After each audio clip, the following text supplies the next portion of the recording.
Hello and welcome back to the channel. I'm excited to be continuing on with this bedroom remodel. On the last episodes we got a lot done with building and hanging the bed frame. We did some recessed lighting and wiring and painting the walls, the closet, and the bed frame. Now what we're doing is we're taking our jigsaw and we're cutting out a notch in the door case molding to clear the bed frame.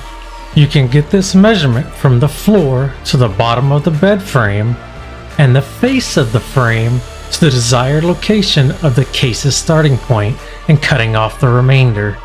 Next, I'll be cutting down the base molding and putting the appropriate angles on the ends. And the only reason I went ahead and chose to cut the base molding now, before we've actually got the floor done, is due to the fact that, as you can see, I bought them in 16-foot sections and they're kind of hard to store when they're that long. So I'm going to go ahead and cut them down and make them easier for storage.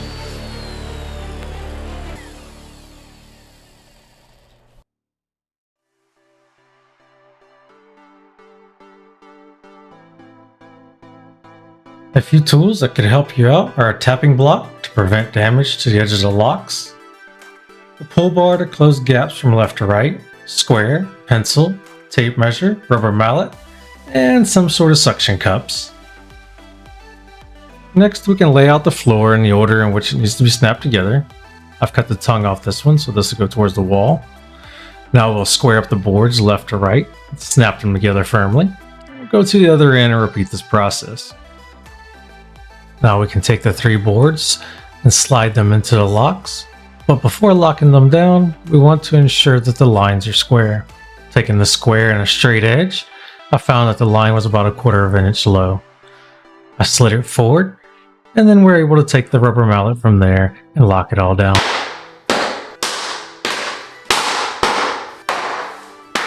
And next I'll just take the tapping block going down the side one final time, just making sure I've closed all the gaps nice and tight. Now we're ready to start our next row. It'll be one full length board, followed by another full length board, and roughly a 21-inch board. This is one visual representation of what I mean. Once you snap the floors together, you do not want your seam to be in a straight line. You need a stagger. This is to prevent the floor from lifting. Now let's take a look at this on paper. Don't judge this too much on the artwork, because I'm no artist. But this is the basic room, the doorway, the window, the closet. Yes, it is slightly wider than the bedroom. This is one of my planks, two of my planks, and a 21-inch plank, followed by a 21-inch plank, a full-length plank, and another full-length plank. Now we have our pattern. Full length, 21-inch plank. And in my case, I will have these 1, 2, 3, 4 lines that I ideally would want to be perfectly in line once I'm completely done with the floor.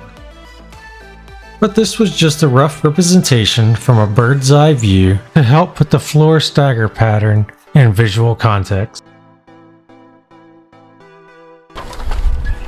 Go. Okay. Now we're just making one of our 21-inch cuts. That goes right there, right? Yep, that goes right there. Now what we're going to do is kind of just put all these together. Daddy, could I smash it? Yeah. Well, these are just some clips showing me and the kiddo putting the flooring together from a few different angles. I'm just showing her how to snap it together, and this should show you as well. This is super easy, so if this is a project you're thinking about getting into, I strongly suggest it. This is definitely a fun little project that you and the kids can get into. If you do have an older house though, or you suspect your foundation may be cracked or uneven, you might want to get a flooring guy out first to take a look at it, because you don't want to put this on too unlevel of a floor.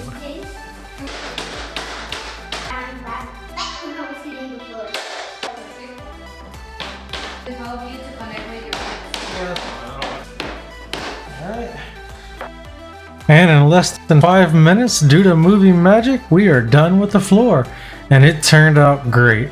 As you can see there, that line I was talking about, this is one of them, perfectly straight as soon as you walk into the door. And now we're just going to move straight into the closet.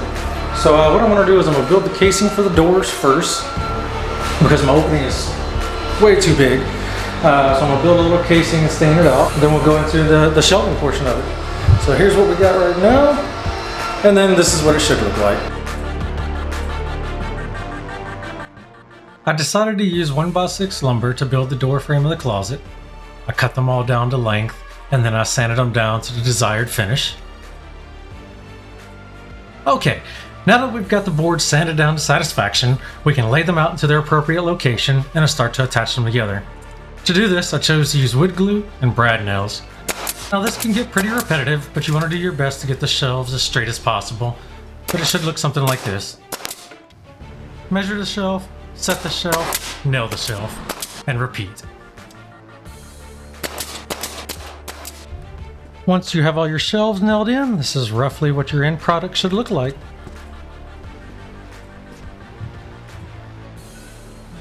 Now that we've finished the main frame of the closet door, we can move on to the transition piece.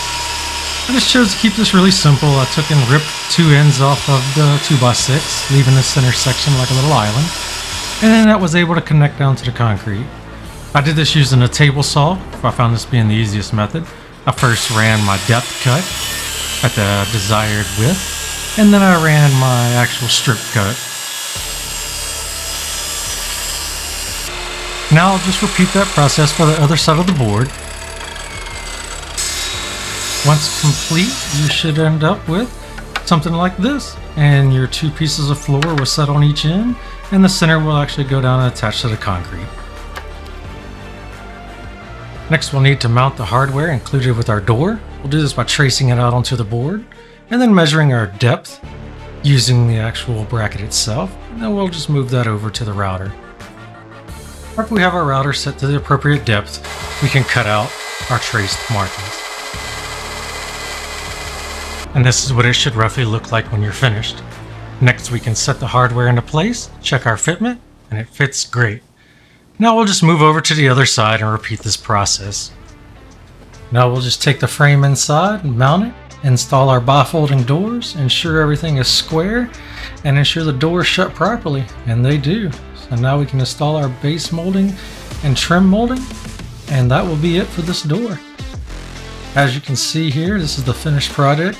Now I have already painted the bifolding doors. I ended up hand painting this and clear coating it. I strongly suggest not doing that and getting a spray gun.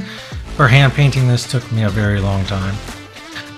It is all squared up. It looks great. It works great. This was pretty time consuming and tedious to get this frame squared out and to the look I wanted. But now that it's done, I couldn't be happier. Okay, this concludes this portion of the bedroom remodel. I'm super excited how this is turning out. I hope you are too. There's still quite a few things I want to get done and I want to share with you. So if you're still interested and want to learn more about what I'm doing, feel free to tune back in next week where I'll release another video. Thank you.